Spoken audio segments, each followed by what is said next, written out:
A primeira delas, a inclusão no método pedagógico, é uma afirmação que considero diretamente equivocada, porque não se trata de um método pedagógico, mas se trata de uma perspectiva educacional que contempla a possibilidade da utilização de diferentes metodologias. E a última me parece igualmente simplificadora, porque ao dizer todos somos iguais, todos somos diferentes, nós estamos camuflando que as diferenças, elas são contextualizadas, elas têm um processo de valoração que faz com que determinadas diferenças tenham características de desvantagem. E esse deveria ser um ponto de atenção por parte da ação educacional. Portanto, eu vou me ater sobre as outras afirmações, e para fazer isso eu gostaria inicialmente de refletir sobre como a inclusão pode ser entendida ao longo de uma discussão que envolve o próprio processo de escolarização. Se nós imaginarmos que durante o século XX houve a defesa intensa da ampliação do direito à escolarização de todas as crianças e que a operacionalização dessa escolarização se deu a partir de uma instituição secular como a escola, nos parece óbvio que haja processos de exclusão que se formem dentro da escola, porque a escola não é pensada para todas as crianças. Então, o movimento de defesa da escolarização de forma ampla prevê, de certa forma, que haja movimentos de exclusão que passam a ser alvo de atenção quando nós discutimos propostas como aquelas da educação inclusiva. O outro aspecto diz respeito a esse movimento que procura superar as dinâmicas de inclusão que se instituem na escola através daquilo que eu chamo de parâmetros balizadores do trabalho docente. E nós sabemos que experiências que procuram se opor a essas dinâmicas de exclusão têm se utilizado como parâmetros balizadores do trabalho docente aspectos como a individualização do ensino, a defesa de um trabalho inter e transdisciplinar, o planejamento que valoriza as características do aluno e do contexto social no qual o aluno está inserido, um tipo de avaliação que toma o aluno como parâmetro de si mesmo, o uso de uma organização escolar que valoriza, por exemplo, a pluridocência. Quando nós consideramos exemplos de organização escolar que são pautados nos pressupostos que eu acabo de destacar, eu gostaria de evocar dois desses exemplos que são importantes para mim do ponto de vista da minha trajetória profissional e que têm tido relevância quando nós consideramos a literatura especializada. Um deles é o contexto italiano e o outro deles é o contexto da Rede Municipal de Ensino de Porto Alegre. Se tratam de duas experiências diferentes, de uma cidade e um país, mas nós podemos observar tanto na experiência italiana de integração quanto na experiência de Porto Alegre, da Rede Municipal de Ensino de Porto Alegre, aspectos que são comuns, como aquele do predomínio da escola pública, de intensa dedicação ao trabalho de escolarização que parte desde a educação infantil, portanto a atenção à primeira infância, a investimentos em projetos experimentais,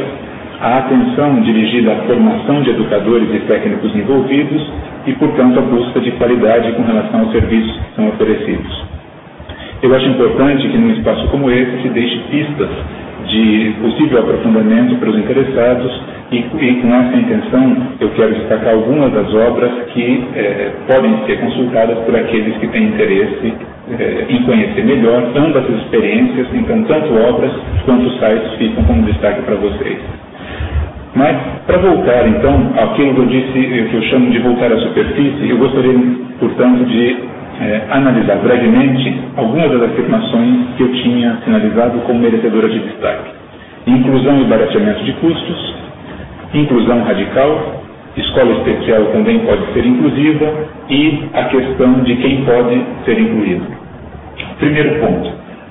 Considero difícil que nós afirmemos que a inclusão seja apenas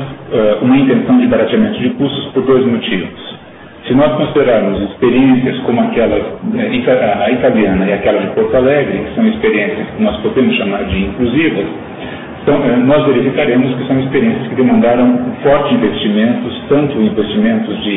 econômicos quanto investimento em pessoal para que possam ser implementadas.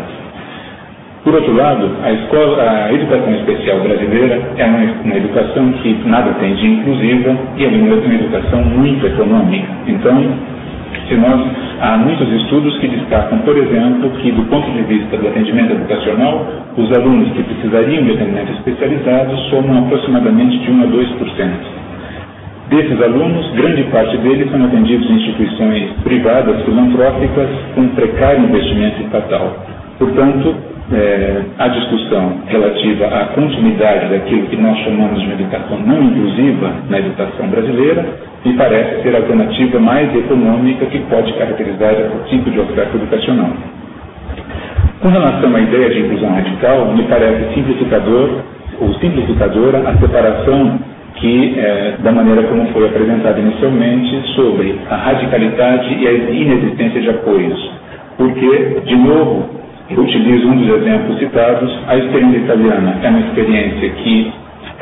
é a considerada mais radical do ponto de vista do uso exclusivo do ensino comum para o atendimento, porém, ela é pautada numa grande oferta de serviços de apoio disponíveis ao ensino comum, tanto no âmbito da escola quanto de maneira complementar à escola. A quarta afirmação diz respeito à escola especial, podendo também ser inclusiva. E me parece que é necessário que nós reflitamos muito sobre esse tipo de afirmação, porque ela poderia estar a serviço de uma manutenção do tipo de atendimento que é oferecido e sem que a gente necessariamente procure ressignificar o espaço da escola especial, o que me parece ser necessário num momento como aquele que nós vivemos. Eu considero que a escola especial pode ter um papel de extrema relevância se não se apresenta como um espaço de atendimento exclusivo ao aluno, mas de atendimento que pode ser suplementar e de auxílio à própria escola de ensino comum.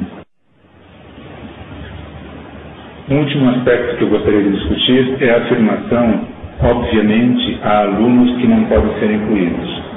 E me parece que a discussão necessária relativa a esse aspecto parte da própria definição de quem é o aluno que apresenta características de gravidade a ponto de impedir o processo de escolarização no ensino comum. Na verdade, embora essa afirmação tenha sido bastante aceita entre os profissionais da área de educação e a própria legislação educacional, eu acredito que o grande equívoco é que, ao fazer uma afirmação dessa ordem, nós consideramos que a gravidade se concentra apenas no aluno, quando, na verdade, deveria ser necessário que nós associássemos as condições do aluno ao contexto que deve acolher. E, para mim, essa reflexão é necessária. Discutir gravidade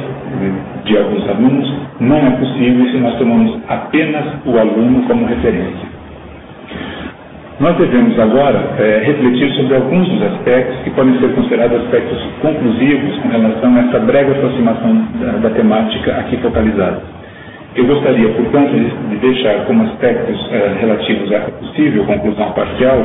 a discussão sobre a inclusão escolar associada ao questionamento relativo aos objetivos da escola e dos sistemas educacionais como um todo. A necessidade de que nós nos interroguemos sobre onde devem ser atendidos os alunos em geral e que princípios são princípios balizadores de projetos educativos que nós identificamos como de qualidade no ensino comum ou na educação especial. É notório que há uma ênfase internacional de defesa no sentido de destacar o espaço do ensino comum como prioritário para o atendimento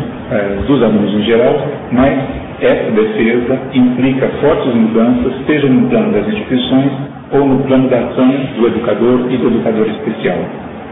Com relação aos efeitos dessa discussão para a educação como um todo, eu considero que os aspectos mais importantes desses efeitos são aqueles relativos à flexibilização curricular e à discussão sobre a individualização do ensino que pode favorecer o avanço na educação de todos os alunos. Nós abordamos essa temática de maneira bastante inicial e eu gostaria de deixar como forte indicação que cada um de vocês explorasse algumas das pistas que foram deixadas aqui e outras pistas que vocês identificam como importantes para o aprofundamento da temática, já que esse espaço se constitui como um espaço breve de uma aproximação inicial. Obrigado. Finalizando essa apresentação, agradecemos ao conferencista e lembramos aos professores de participarem do bate-papo, do fórum de discussão, nos quais Vocês poderão colocar suas dúvidas, seus questionamentos, suas opiniões, suas contribuições. Bom trabalho!